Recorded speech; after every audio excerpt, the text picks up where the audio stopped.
Realization Part 3. We now get a very developed idea of renunciation and Vedic morality. That until one has conquered the desires for enjoyment, the truth will not shine in him. So long as these vain desires of our senses are clamoring and as it were dragging us outward every moment, making us slaves to everything outside, to a little color, a little taste, a little touch, notwithstanding all our pretensions, how can the truth express itself in our hearts? Yum said, that which is beyond never rises before the minds of a thoughtless child deluded by the folly of the riches. This world exists and other does not, thinking, thus they come again and again under my power. To understand this truth is very difficult.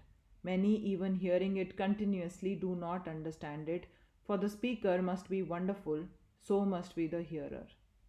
The teacher must be wonderful, so must be the taught. Neither is the mind to be disturbed by vain arguments, for it is no more a question of argument, it is question of fact. We have always heard that every religion insists on us having faith. We have been taught to believe blindly. Well, this idea of blind faith is objectionable, no doubt, but analyzing it, we find that behind it is a very great truth. What it really means is what we read now. The mind is not to be ruffled by vain arguments because argument will not open us to help us to know God. It is a question of fact and not of argument. All arguments and reasoning must be based upon certain perceptions. Without these, there cannot be any arguments.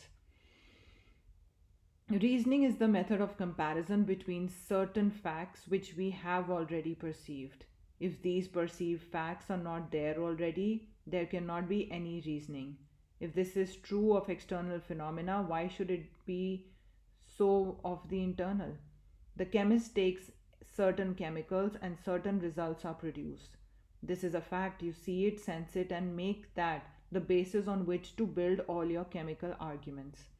So with the physicist, so with all other sciences. All knowledge must stand on perception of certain facts, and upon that we have to build our reasoning. But curiously enough, the vast majority of mankind think, especially at the present time, that no such perception is possible in religion, that religion can only be apprehended by vain arguments. Therefore, we are told not to disturb the mind of vain by vain arguments. Religion is a question of fact, not of talk. We have to analyze our own souls and to find what is there. We have to understand it and to realize what is understood. That is religion. No amount of talk will make religion.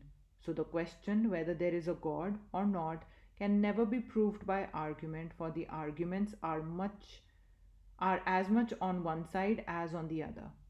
But if there is a God, he is in our own hearts. Have you ever seen him? The question as to whether this world exists or not has not been yet decided. And the debate between the idealists and the realists is endless. Yet we know that the world exists, that is, goes on. We only change the meaning of words. So, with all the questions of life, we must come to facts. There are certain religious facts which, as in external science, have to be perceived, and upon them religion will be built. Of course, the extreme claim that you must believe every dogma of a religion is degrading to the human mind. The man who asks you to believe everything degrades himself, and if you believe, degrades you too. The sages of the world have only the right to tell us that they have analyzed their minds and have found these facts. And if we do the same, we shall also believe, and not before. That is all that there is in religion. But you must always remember this, that as a matter of fact, 99.9% of those who attack religion have never analyzed their minds, have never struggled to get at the facts. So their arguments do not have any weight against religion, any more than the words of a blind man who cries out, "You are all fools who believe in the sun," would affect us. This is one great idea to learn and hold on to, this idea of realization. This turmoil and fight and difference in religions will cease only when we understand that religion is not in books and temples. It is an actual perception. Only the man who has actually perceived God and soul has religion. There is no real difference between the highest celestial giant who can talk by the volume and the lowest, most ignorant materialist. We are all atheists, let us confess it. Mere intellectual assent does not make us religious. Take a Christian or a Mohammedan or a follower of any other religion in the world. Any man who truly released the truth of the Sermon on the Mount would be perfect and become a god immediately. Yet it is said that there are many millions of Christians in the world. What is meant is that mankind may at some time try to realize that sermon. Not 1 in 20 millions is a real Christian. So in India, there are said to be 300 millions of Vedantins. But if there were 1 in 1,000 who had actually realized religion, this world would soon be greatly changed. We are all atheists, and yet we try to fight the man who admits it. We are all in the dark. Religion is to us a mere intellectual assent, a mere talk, a mere nothing. We often consider a man religious who can talk well, but that is not religion. Wonderful methods of joining words, rhetorical powers, and explaining texts of the books in various ways.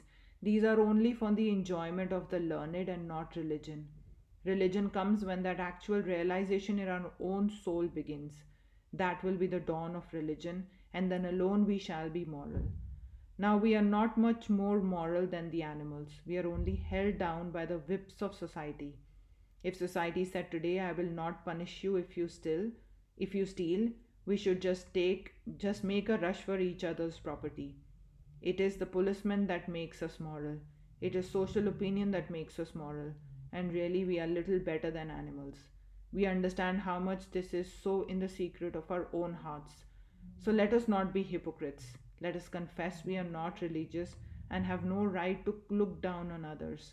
We are all brothers and we shall be truly moral when we have realized religion.